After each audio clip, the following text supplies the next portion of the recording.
Salam alaikum. Donc, on va revenir à la série de l'algèbre linéaire parce que je pense on l'a négligé également.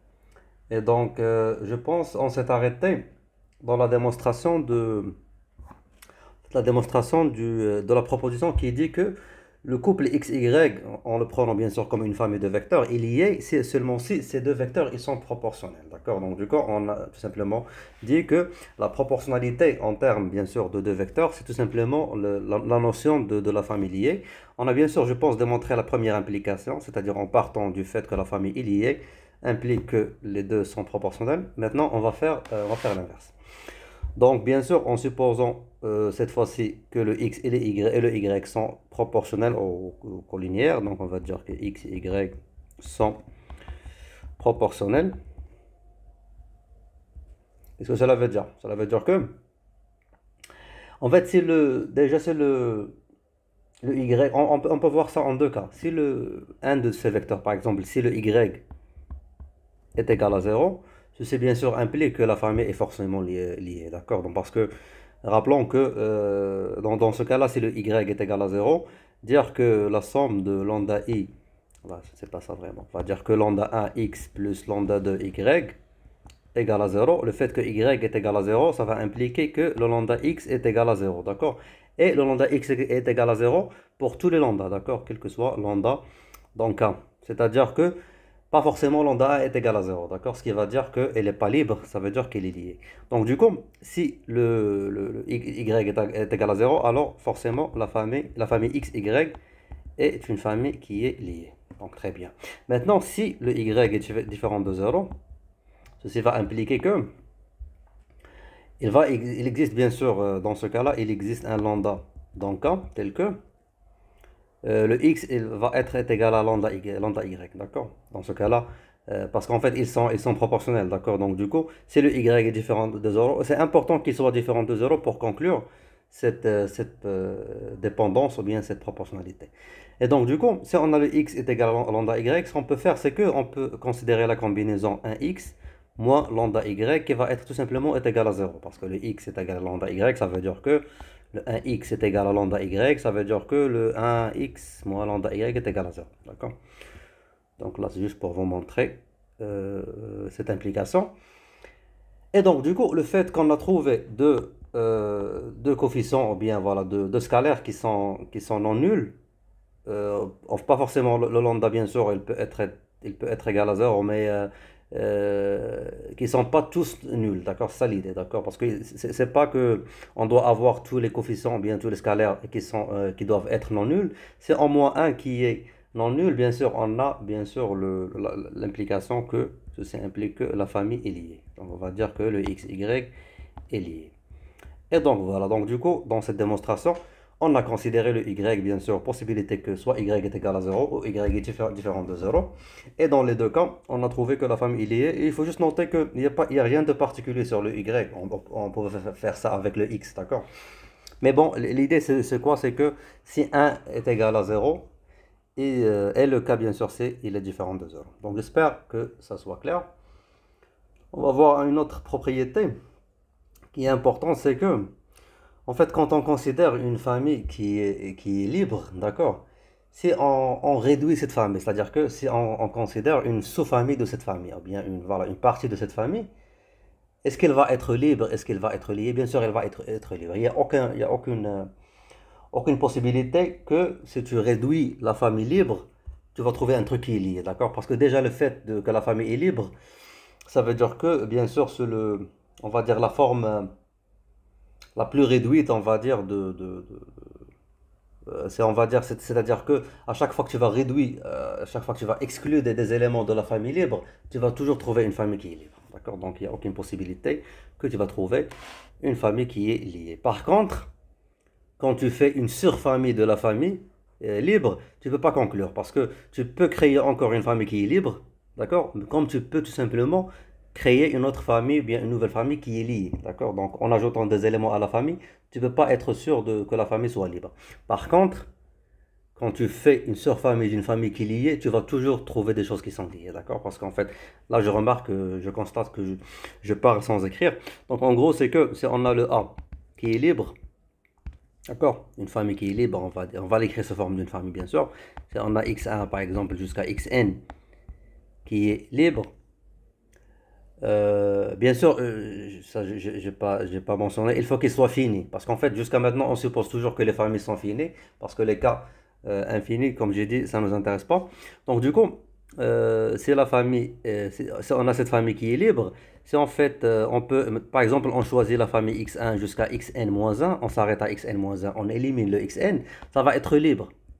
Ça ne peut pas être lié, d'accord? Par contre, si tu as une famille x1 jusqu'à xn et tu y as rajouté une autre famille, à cette famille, en fait, tu as rajouté un autre élément, par exemple x ou un truc comme ça, xn plus 1, tu ne peux pas être sûr que ça va être libre ni que ça va être lié, d'accord? Tu ne peux pas savoir comment ça va être. Ça va dépendre, bien sûr, de x et sa dépendance, s'il dépend, en fait, sur ces vecteurs. Et on va voir ça dans un théorème, dans le prochain théorème. Par contre, quand tu fais une surfamille, dans ce cas-là, par exemple, quand on ajoute le x, si cette famille était liée, d'accord, sûrement ça, il va être lié, d'accord, il ne peut pas être libre, ça n'a pas de sens parce que tu as rajouté des éléments, ce qui fait que tu as, euh, tu as empiré les choses dans un sens, d'accord. Donc voilà, donc du coup, on va faire ça sous forme d'une proposition. Donc, on va dire tout simplement que une surfamille, par exemple. J'ai gardé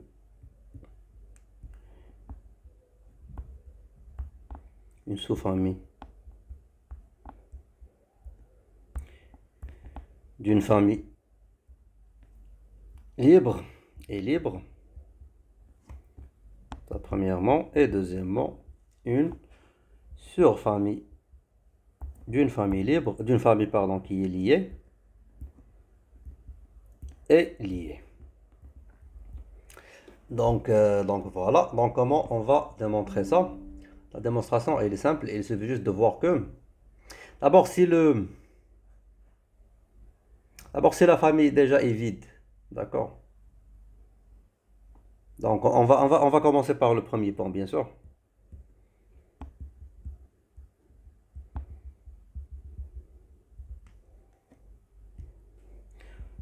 En fait, le premier point, c'est-à-dire une sous-famille d'une famille libre est libre. En fait, le cas où, parce qu'on peut avoir bien sûr qu'une famille qui est vide, d'accord? Donc, le cas de vide, on doit toujours le traiter. Donc, si la famille est vide, ceci implique bien sûr que toute sous-famille de cette famille, elle va être vide, d'accord? Donc, toute sous-famille de cette famille va être vide, d'accord? Parce que l'ensemble vide admet que l'ensemble vide comme sous-ensemble ou bien comme partie. Donc on a exclu ce cas-là. Donc du coup, on a n cette fois-ci, bien sûr, dans n étoile. Et on prend la famille x jusqu'à xn, bien sûr, une famille des vecteurs dans V, dans notre espace. Et donc, on s'intéresse à une sous-famille de cette famille. En fait, une sous-famille de cette famille, il peut être n'importe quoi, d'accord? Donc il peut être n'importe quel arrangement. Parce qu'en fait, rappelons que ce ne sera pas une combinaison, ce sera plutôt un arrangement. Par exemple, de P éléments. Pourquoi c'est un arrangement et pas une combinaison? Parce que dans une famille, généralement, quand on considère une famille, l'ordre est important. D'accord? Parce que c'est ce qui diffère. C'est ce qui est différent entre la famille et une partie, c'est que dans une famille, quand on écrit, rappelons, quand on écrit par exemple XY, c'est pas la même chose comme YX. Par contre, quand on considère l'ensemble XY, c'est la même chose comme YX. Donc, du coup, quand on considère une famille, comme j'ai dit, généralement, on s'intéresse à un arrangement de P éléments. C'est-à-dire que la sous-famille de P éléments est sous la forme, on va dire. Normalement, ce sera, on va dire, xn1, xn2 jusqu'à xnp. Alors pourquoi xn1 c'est pas x1? Parce qu'on ne peut pas être sûr qu'on va prendre le premier élément, après le deuxième élément, après le troisième élément. On peut prendre n'importe quoi, on peut choisir n'importe quoi, on peut faire n'importe quel arrangement des éléments. L'essentiel c'est qu'ils doivent être p éléments. Et bien sûr, le P est inférieur ou égal à N parce que c'est une sous-famille. Il peut être égal à N, bien sûr, en considérant même la famille en tant que sous-famille d'elle-même. D'accord? Donc, c'est quoi ça? Ça, c'est élément. Mais par contre, pour simplifier la démonstration, on va tout simplement dire finalement que euh, le fait que la famille soit libre, mais à la liberté de la famille, ne dépend pas de l'ordre des éléments, d'accord? Parce que la liberté de la famille, c'est une implication qui dit que la combinaison lambda i xi est égale à 0 implique que lambda i est égal à 0. Déjà, la somme, normalement, le fait qu'elle soit commutative, il n'y a, pas, y a pas une restriction sur l'ordre, que normalement, l'ordre, il est important dans ce cas-là, d'accord? Donc, ce qui fait, puisque l'ordre n'est pas important, on va dire que puisque l'ordre des éléments de la famille n'est pas important. Il n'est pas important dans quoi exactement? Dans la liberté. Parce qu'il peut être important dans d'autres cas. Dans la liberté de la famille, on peut mettre, dans ce cas-là, on peut mettre par exemple le xn1 jusqu'à xnp. Ils peuvent être, pour simplifier tout simplement, le x1 jusqu'à xp, d'accord? C'est-à-dire que les premiers p éléments de ça, on va dire les premiers p éléments, d'accord? Bien sûr, ça, on ne peut pas bien sûr le conclure facilement, que comme je dis, il faut bien sûr constater et être sûr bien sûr que l'ordre n'est pas un facteur dans la liberté de la famille. Et donc, du coup, qu'est-ce qu'on va faire dans ce cas-là? C'est pour montrer que cette famille est libre, on va dire, on montre que la famille x1 jusqu'à xp est libre. C'est ça le but.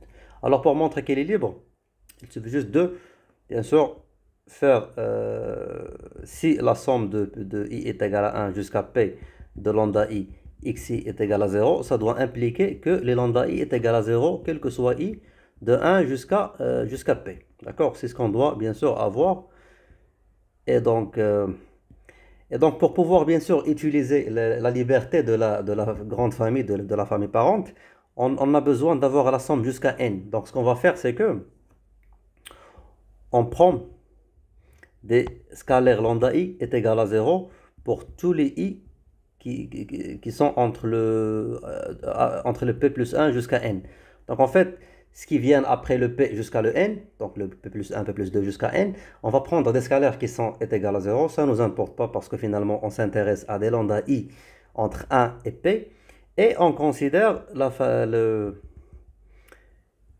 combinaison lambda i xi, mais de 1 jusqu'à n. Donc le fait que ça est égal à 0, ça implique quoi? Ça implique que, par le fait bien sûr que, pardon, ce que je vais faire, c'est que, parce que c'est pas ça, on a pris en fait de 1 jusqu'à p, de lambda i est égal à xi est égal à 0. Ceci implique que, si je fais la somme de lambda i xi de 1 jusqu'à p plus 0 est égal à 0, et ce 0 finalement, ça va être tout simplement la somme la deuxième somme, on va dire, la deuxième partie de i de p plus 1 jusqu'à n de xi. Ça devient le tout, ça devient est égal à 0. Et ça, c'est vrai parce qu'on a pris tous les lambda i est égal à 0 pour les p plus 1 jusqu'à n. Ce qui fait cette somme, si on va la combiner, on va avoir la somme de le 1 jusqu'à n de lambda i xi est égal à 0. Et puisque la famille parente, on va dire la famille x1 jusqu'à xn est libre, cette égalité de la combinaison est égale à 0 va impliquer que tous les lambda i ils vont être égaux à 0 pour tous les i de 1 jusqu'à n. Ça ne m'intéresse pas à partir de, parce qu'en fait on peut voir ça bien sûr que c'est de 1 jusqu'à p, p plus 1 jusqu'à n finalement, d'accord?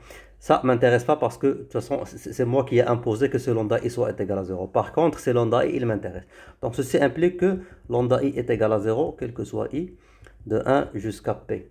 Donc du coup, on est parti du fait que la combinaison linéaire de lambda i xi jusqu'à p, de 1 jusqu'à p, implique que les lambda i de 1 jusqu'à p, ils sont égaux à 0. Cela montre bien sûr que la sous-famille x1 jusqu'à xp est libre. Et donc, du coup, on a montré bien sûr que toute sous-famille d'une famille libre est libre.